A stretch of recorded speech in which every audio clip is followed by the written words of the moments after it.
E agora, no Jornal Brasil Atual, nós vamos falar sobre as eleições nos Estados Unidos. Depois de uma quarta-feira tensa, de muita indefinição, parece que começa a ser encaminhado o resultado das eleições por lá, a favor do candidato democrata Joe Biden. E para falar sobre esse quadro, nós conversamos agora com Keldin Jacobson, que é consultor em relações internacionais. Bom dia, Keldin. Bem-vindo aqui ao Jornal Brasil Atual.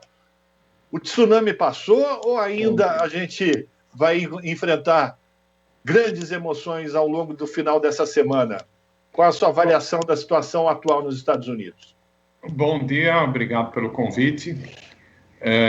Não, o tsunami não passou, não. Quer dizer, tudo indica que hoje será anunciado de alguma maneira, mesmo que informalmente, a vitória do Joe Biden, pelas projeções de alguns estados que ainda não terminaram a apuração dos votos, como Arizona, Nevada e alguns outros, que deverão lhe dar a vitória. Porém, o Trump já pediu recontagem dos votos de Wisconsin e de Michigan. Como a diferença foi menos de 1% a favor de Biden, a lei lhe faculta essa possibilidade. Isso significa que o resultado oficial, né, no caso dessa recontagem, deverá ser postergado até dezembro, pelo menos, o que lhe dá tempo para tumultuar o processo, que é exatamente o que ele quer, para levar essa eleição para o tapetão do Supremo Tribunal Federal, da Suprema Corte estadunidense. Aliás, essa estratégia já vem sendo traçada por Trump há algum tempo, né? Quando ele já percebeu que as urnas poderiam ser desfavoráveis à sua reeleição, ele já começou a falar sobre a possibilidade de fraude e apressa também em indicar a juíza para o Supremo norte-americano, que é republicana e que é simpática à sua administração. Isso pode gerar também um problema de convulsão social nos Estados Unidos diante desse acirramento que Trump vem promovendo constantemente?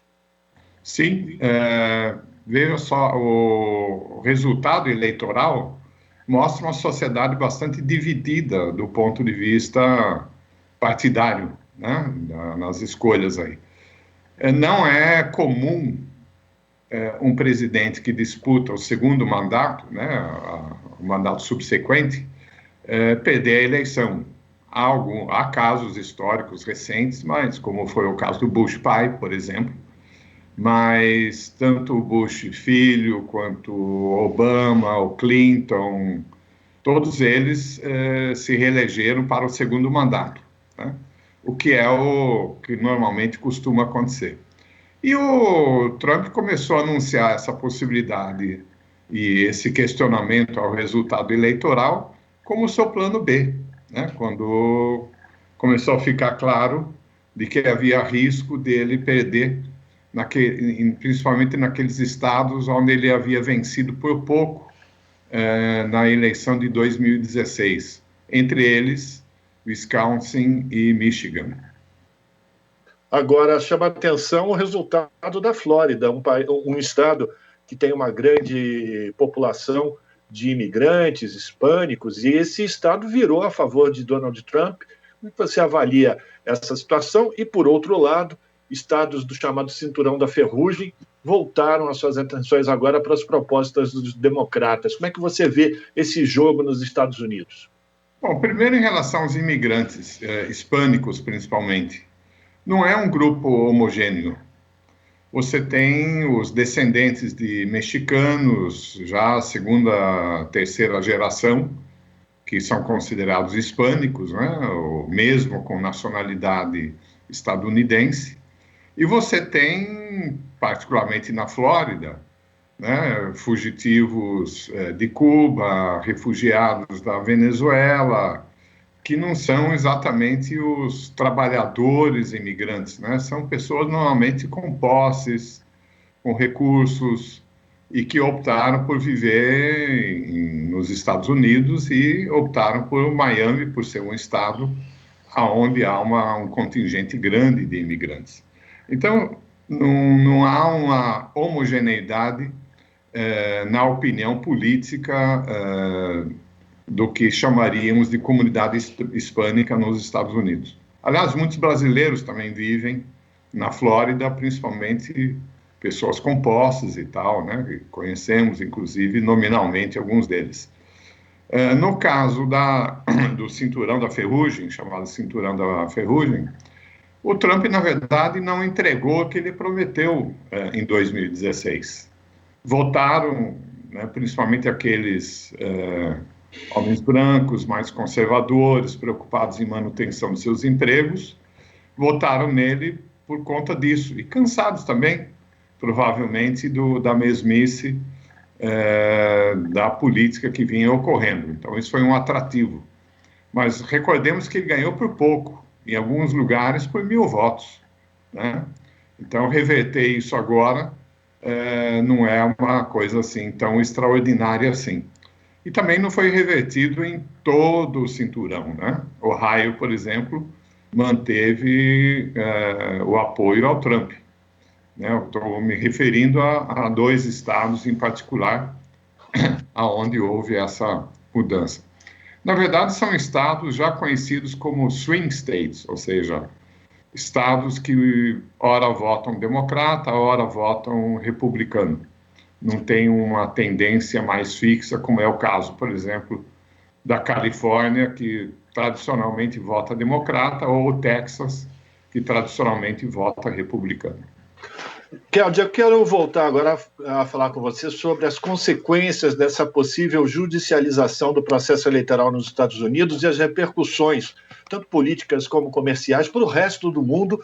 Afinal de contas, os Estados Unidos têm esse papel ainda muito preponderante na economia e na política mundial. Como é que você avalia as consequências dessa decisão de Trump de não aceitar o resultado das urnas? Bom, isso evidentemente cria uma instabilidade. Agora, a possibilidade de um sucesso nesse questionamento jurídico também depende muito de quantos estados ele irá questionar. Por enquanto, fala-se na recontagem de 2 estados. Agora, na medida em que o Biden vencer em outros, isso diminui um pouco a moral, vamos dizer assim, né, o peso do argumento do Trump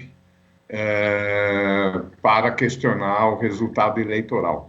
Agora, isso traz instabilidade, porque, afinal de contas, o resto do mundo, quando for fazer uma discussão na ONU, ou na Organização Mundial do Comércio, ou na OCDE, ou seja, onde for, vai discutir com quem? Com o que está saindo ou com o que está vindo? Esse que está saindo vai sair mesmo ou não vai?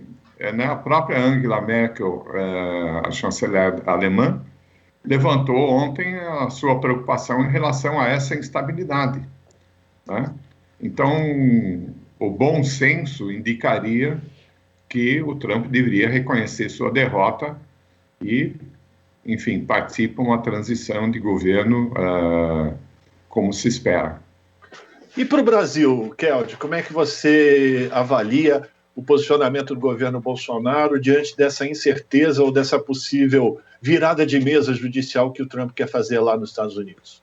Bom, o Bolsonaro, evidentemente, vai seguir a retórica que o Trump vai expor, né, em relação ao questionamento às eleições e tal.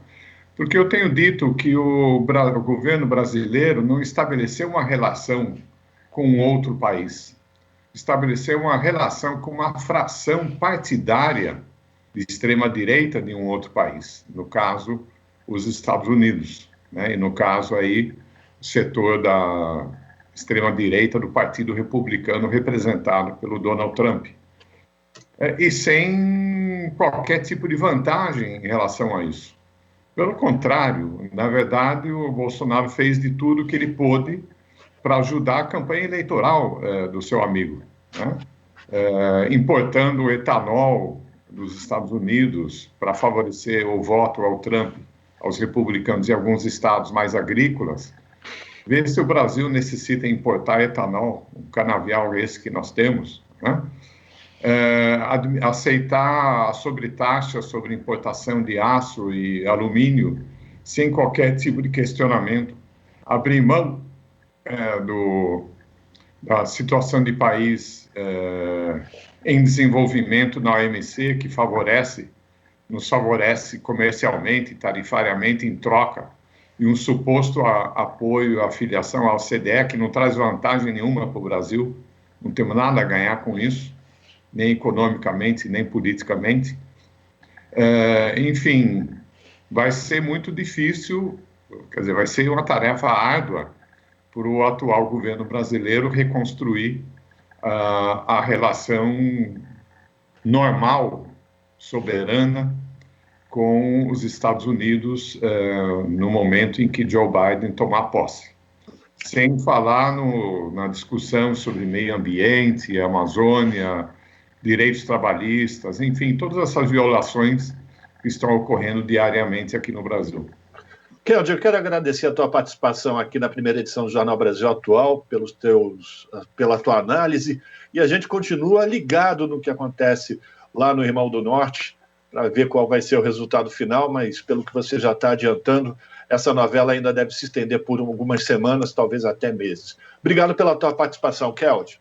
Eu que agradeço. Bom trabalho para vocês. Para todos nós, muito obrigado. Conversamos com o Keldy Jacobson, consultor em relações internacionais, aqui no Jornal Brasil Atual. Você está ouvindo Jornal Brasil Atual. As notícias que os outros não dão.